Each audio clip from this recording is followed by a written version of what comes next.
Well, kids, welcome to another episode of Rimshots with Sean, brought to you by Barstools and Bandtalk. My guest today comes by way of my good friend Jamie Roberts in New York. I have Mr. Brien Allen. I love this band name, Bridges Ablaze. How you doing, sir? Doing good, doing good. Happier now that I'm here.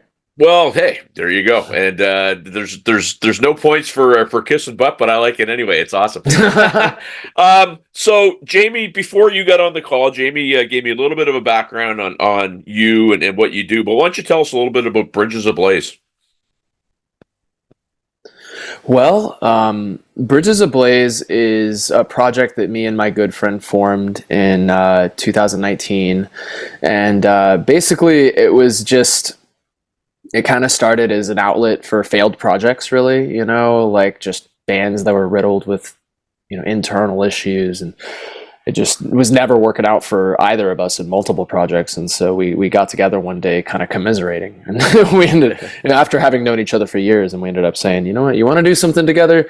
And after a few years, we ended up starting to really do something, really throw something together, really record a lot of songs and go from there. So yeah, but we're basically like a rock sort of metal band. We kind of do the subgenre salad thing. We don't really know if we're rock or if we're metal. We just sing about our painful life experiences or even positive life experiences or, transformative life experiences or, anything like that. And we just put it into our music, and whatever soundscape really fits it, is what we end up going with.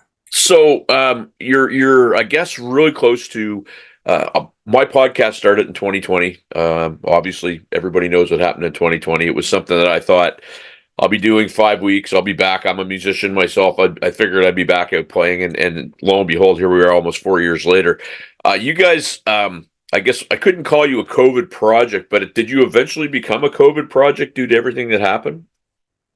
I would say pretty much, because we formed maybe 7, 8 months before COVID, but all we really did before COVID was go to the studio in San Antonio and record our cover of The Kill. And we waited, about 6 months for that. And when we got that back, COVID hit same month, basically.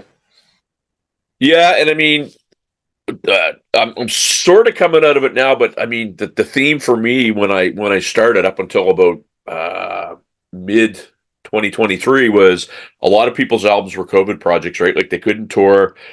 They were doing some recording in the studio if they were allowed, but there's a lot of file sharing and different sorts of things. And people really that cared about their career embraced technology. Would you say you guys did that? Yeah, definitely in our own way. Absolutely. COVID hit, and I think for me, I tend to be kind of a paranoid guy. Sometimes things can happen and I'll be like, oh my God, I might die, like I get kind of paranoid. And so when COVID happened, I really the paranoia spiked. And so I feel like it kind of gave me that impetus to almost make a hard decision about my career, like sort of a now or never moment. Like, do I really want it, because now it's a pandemic and now we have no idea what the future is going to look like. And so, yeah, definitely really used technology for sure, like specifically joining a mentorship, with one of Jamie's friends. Yeah, that was basically kind of where it all started. Well, you touched on something very interesting, and basically, you put it in a way really that I don't think anybody has since I've interviewed them. Do you really want it? It's now or never. Am I going to do this or am I not going to do this? Because a lot of people really were kind of forced to, I guess, look at themselves and go, okay, am I a cover artist? Am I writing songs? I know a lot of people they get so freaked out they stopped playing. They didn't practice. And the theme for me was always, okay, well, the people that are still working hard, even though they can't play or perform for other people, when everything comes back online, they're going to be the ones. I would put myself in that category where a lot of people told me when they heard me play after everything that I've never played as well, and I had nothing else to do but practice. Right. So I mean, good on you to do that, because a lot of people didn't do that. A lot of people just pulled pin and just said, I'm going to wait this thing out and see what happens. So, were you guys able to get a lot of material done during that time? Honestly, we pretty much recorded maybe 7 or 8 full masters. So yeah, I mean, we basically just kind of used it to our advantage. And top of 23 is when we started our full scale plan. And so yeah. And you guys are in San Antonio, and I was telling or sorry, is it San Antonio or Austin?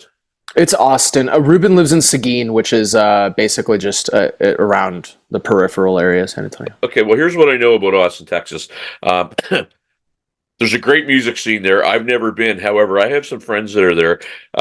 Gentleman by the name of Francis Ruiz, who's a drummer in Buck Cherry, lives in Austin. No Uh, way. yep. Todd Zuckerman, who's the drummer from Styx, lives in Austin. Oh wow. Obviously, the Vaughn brothers have a long history of Austin, Texas. Austin city limits. I mean, you guys are, really right in, I would say, I don't want to say red light district per se, but you get a happening scene there. Do you guys feel that when you're doing your thing, or are you just kind of waiting for what you're doing to come online?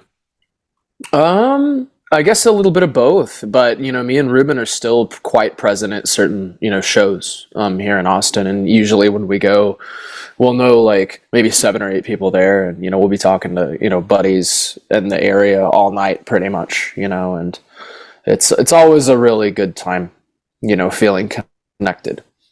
So. Well, and just for so I'm in Halifax, Nova Scotia, but I'm a worldwide podcast. But for the people that are going to be watching this, just give them a sense of what Austin. Everybody knows Nashville and L.A. and New York and Toronto, and what's the music scene like in Austin, Texas? Oh wow! I would say it's really diverse. There's so much here. As far as the rock metal scene goes, I'd say it's maybe it's definitely not like the Bay Area, but it's definitely kind of tight knit and close. And I mean, God, the talent here is unreal. We got gent bands, prog bands. I mean, you name it. There's pretty much every kind of metal or rock band you could ever think of here. Fantastic. Um, Look, we're going to take our first break, man, because like any podcast, we got to pay some bills. That's just the way that it is. So we're going to be back with my new friend Brian, Bridges Ablaze, after this. Welcome back to Rimshots with Sean. I'm here with Brian Allen. Actually, that's a very popular name in Canada, a popular music name. There's a Brian Allen that played in bands, but there's also a Brian Allen who was managed Brian Adams, was one of the biggest agents in the country and still is so that's interesting. It's always neat to hear that name. Bridges Ablaze. How did you guys land on that name? I told you in the first segment, I thought that was just an absolutely great name. Fantastic name. Means the world, honestly, because I've come to like almost doubt my choice, but it does have I guess, a pretty big significance, because yeah, me and Ruben, when we met, we're commiserating about failed projects, and I guess that's kind of sort of what it's a homage to is the brutal, arduous path it's been, trying to really make this dream a reality. I mean, it's music is rough, Oh, and there's a lot of, mental health stuff going on in a lot of artistic communities in a variety of ways, and it kind of comes with the territory. And so, there's just a lot of, and myself included in my own background, so just dealing with the struggles of that and learning how to manage myself and relationships with others, and going through a lot of therapy, just to kind of be more effective, I guess. So it's basically looking back on that whole process. There's been a lot of turmoil in moments, and so we figured we'd just be like, hey, let's just be as real as possible. Bridges Ablaze, write songs that are as real as possible, honestly.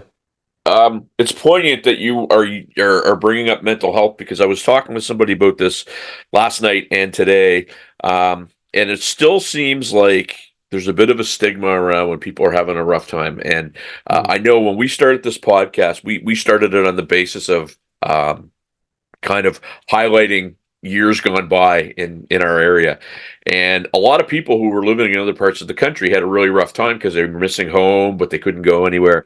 Um, and I don't expect you to talk about your struggles or what have you, but just as a whole, when you mentioned all the I guess mental health issues in the music business, um, why do you think that might be? I've got my opinion, but why do you think that might be? Like, as in why music tends to couple with that? Right. Uh, That's a great question. I'm not sure I have an answer, but I can take a guess. I can Well, speculate. there's a I don't know if you saw Netflix had or has a movie out and it's called geez. Anyway, it's about social media. Go Mm, find it. It's amazing. I watched it the other night because I mean everything that I do is around social media. There is this thing, and these people that created, I mean, it had everybody from the guy that invented the like button on Facebook to certain parts of Instagram to TikTok. They want you to think that everybody's life is better than yours, yeah. and that's the whole idea behind it. Now, my personal opinion, and I go through it too. I had some frustrating things go on today where. You're working your butt off, and it seems like somebody else is doing a lot less, is getting ahead. So I get the whole mental health thing, but it's nice to have music so that you can kind of have a buffer to put all that stuff aside. Would you agree with that? Oh, 1,000,000%.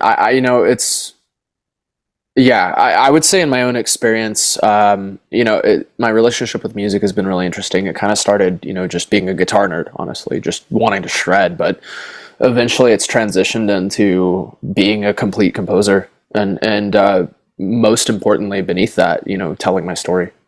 And all of the pain, throughout the last 15, 20 years is just, it finally has a safe place. And putting it out there, has been so healing because people resonate, and we've had a lot of people, hit us up and tell us how much they relate or how our music even helped them. And so for once in my life, it feels like what was senseless pain now makes more sense. At least, it's never fun carrying a certain load, but it's at least I take some solace in the fact that it can help people. No, that's a great point. That's called the social dilemma. By the way, check it out. It is, Oh, I've heard of that. yeah. So basically, what's going to happen is you're going to go, I see what's going on now. And I watched it, and I was kind of like, why am I getting so upset about this? But it guides you exactly through what they do and what their end game is, and you see Mhm. how you get caught up in it.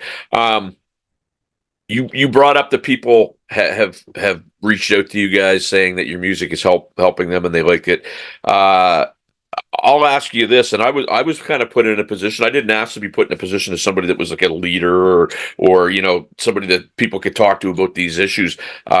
It sounds to me like you guys are kind of put in that position because of your music and what it means to people. How does that feel for you? Is it an uncomfortable feeling, or is it something that you're embracing, or how does that feel?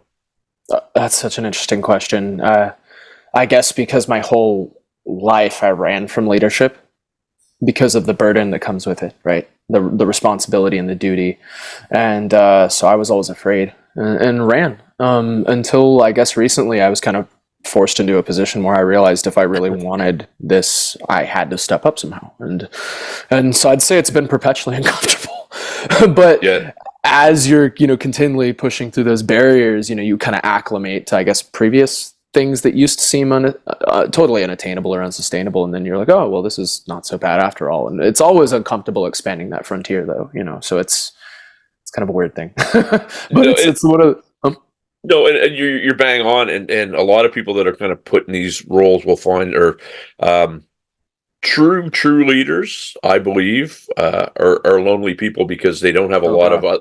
like-minded people around them, and they're trying to help people when they've got a ton of baggage themselves. So it's a tough thing. So I mean, kudos to you guys for picking that ball up. So tell me about your songs. I mean, we're going to get ready to take one last break here and go into the last segment. But before we do, just tell me about your tunes.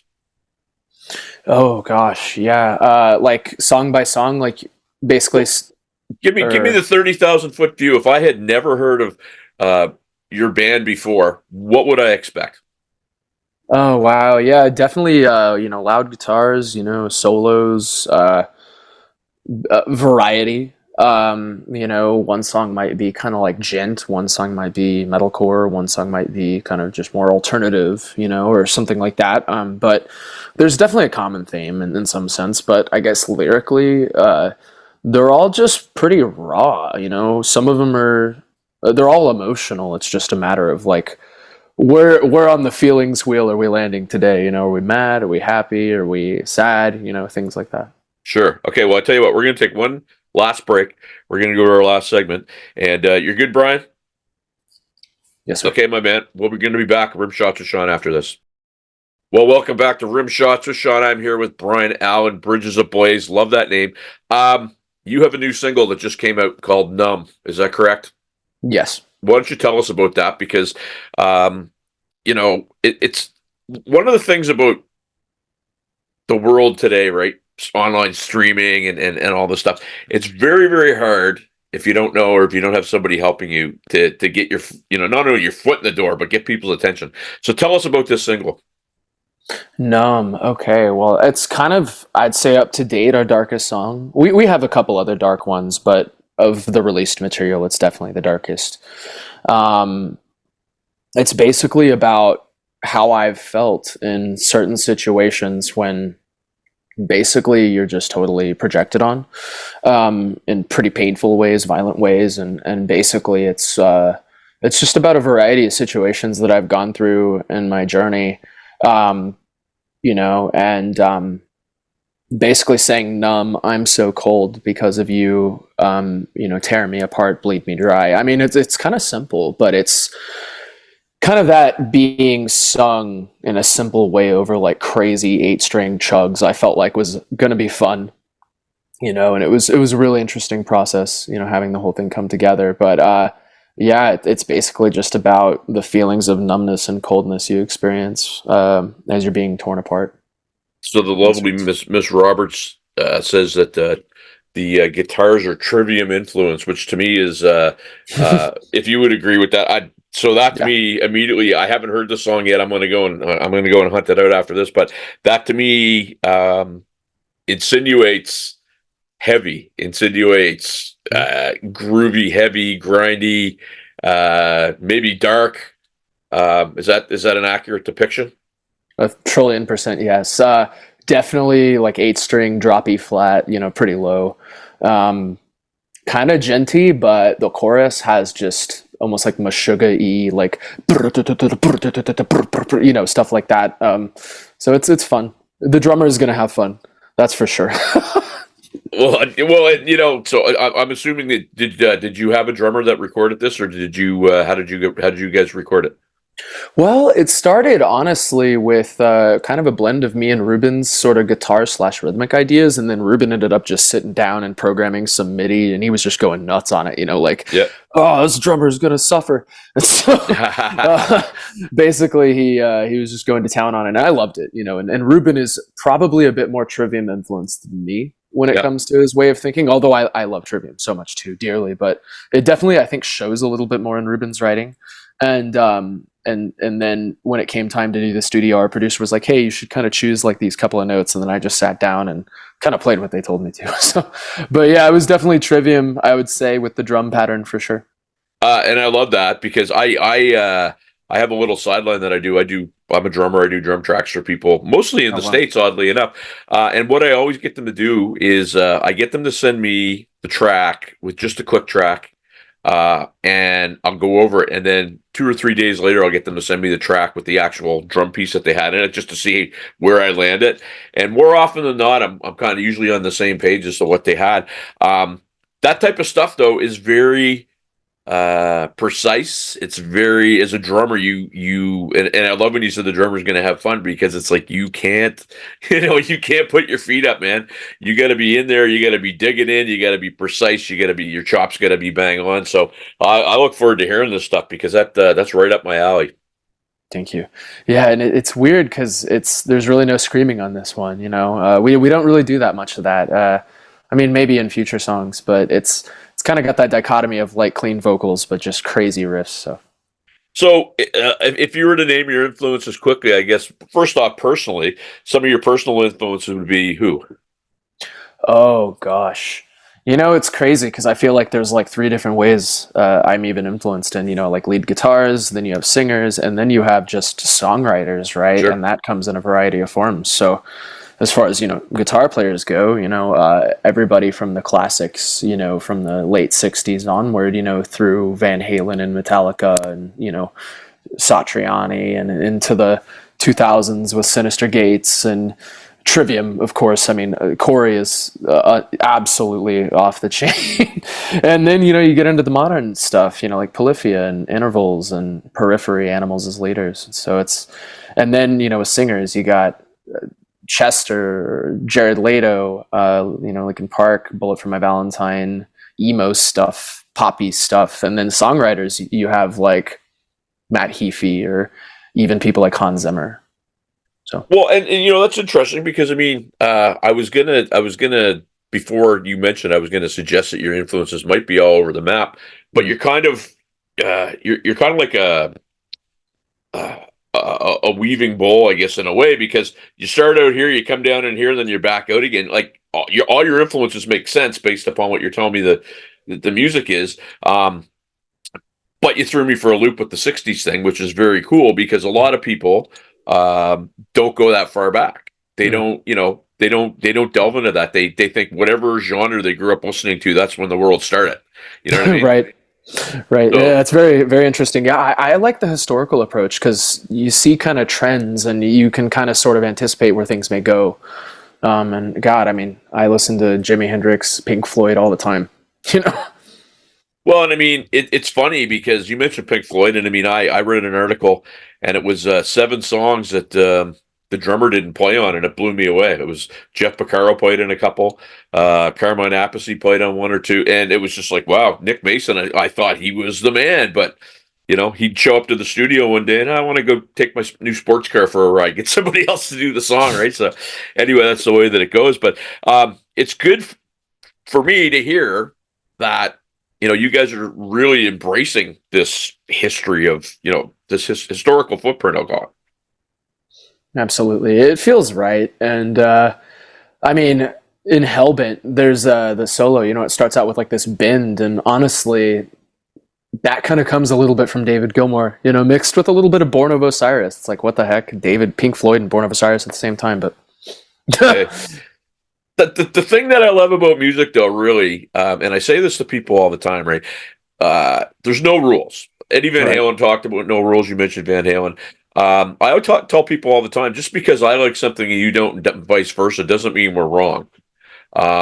Whatever you like, you're right. And people have to get over themselves when they think that there's only one way to do things. And really, this conversation for me is great because you guys, it seems like you're putting a whole bunch of things in a blender, and you're coming up with your sound, your band sound, and I think you guys are going to have a lot to draw from, and you won't be a one-trick pony.